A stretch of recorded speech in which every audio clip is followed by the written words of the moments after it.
Hai semuanya, selamat datang di channel Tips Pinjol. Hari ini aku akan bahas bagaimana cara menaikkan limit isi cash tapi itu sesuai pengalaman pribadi aku. Karena aku yakin tiap orang pengalaman pribadi di isi cashnya berbeda-beda. Maka dari itu silakan simak video ini sampai akhir kalau kalian pengen cepat naik limit dan juga pengen gampang di ACC di isi cash untuk pinjaman kedua dan seterusnya. Bagaimana caranya? Silakan simak video ini sampai akhir. Jadi aku tulis dulu judulnya di sini. Cara menaikkan limit di isi cash ya.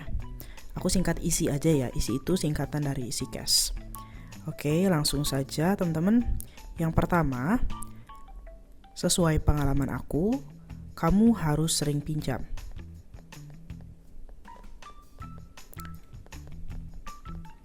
Karena apa? Karena kalau kamu sering pinjam di isi cash ini akan menganggap kamu itu sebagai pengguna yang menguntungkan untuk mereka. Ya. Namun tentu saja teman-teman ya, ketika kamu pinjam di isi cash, tentu saja kamu harus bayar tepat waktu. Pasti ada yang nanya nih, Kak, kalau bayar sebelum jatuh tempo apakah boleh? Boleh teman-teman, tapi saran dari aku ya maksimal di H-3 atau H-2 japo. Kenapa?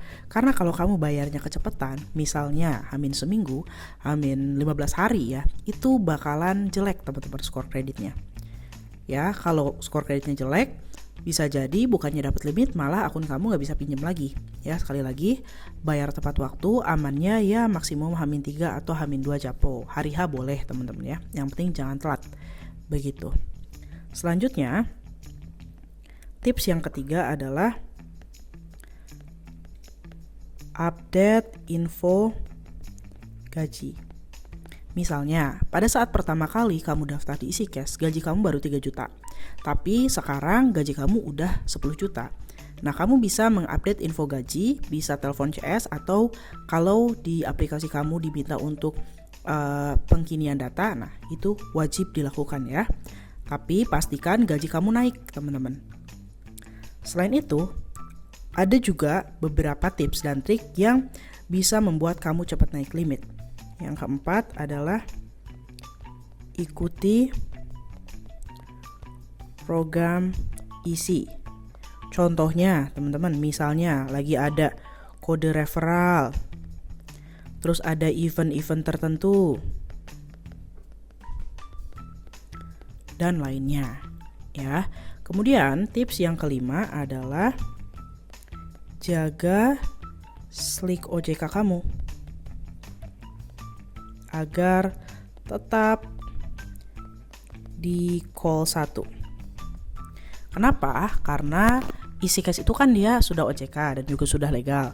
Maka ketika kalian mengajukan pinjaman di isi cash, pihak isi cash akan mengecek slik OJK. Kalau slik OJK kalian bukan call 1, misalnya call 3, call 4 atau kredit macet, itu akan sulit mendapatkan limit, teman-teman.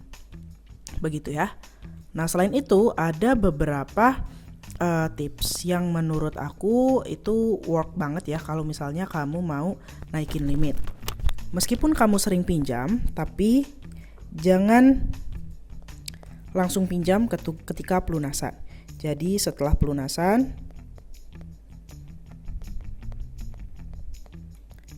beri jeda. Jadi kamu harus memberi jeda sebelum pinjam lagi gitu teman-teman.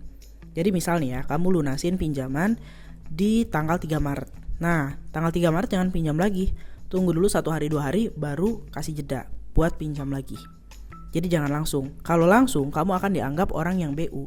Nah, kalau orang yang BU dengan sistem keuangan yang jelek, itu dianggap buruk oleh pihak isi cash. Makanya ada indikasi mungkin mereka tidak akan memberi limit atau memblokir akun kamu. Gitu. Pokoknya jangan langsung pinjam. Ya, jadi inilah tutorial atau cara tips and trick untuk meningkatkan limit isi cash hingga maksimum bisa sampai 80 juta, teman-teman. Namun ada beberapa hal yang harus diperhatikan. Apa itu? Kuncinya adalah sabar. Kenapa? Karena kenaikan limit isi cash itu nggak bakal instan. Ya, mungkin di pinjaman pertama, pinjaman kedua kalau udah lunas ya bisa naik. tapi mungkin hanya naik sedikit. Tapi kalau kamu mau naik 80 juta, ya kuncinya adalah sabar. Begitu ya. Semoga informasi ini bermanfaat untuk kalian semua. Kalau teman-teman ada pertanyaan silahkan tulis di kolom komentar. Akhir kata, sampai jumpa lagi guys.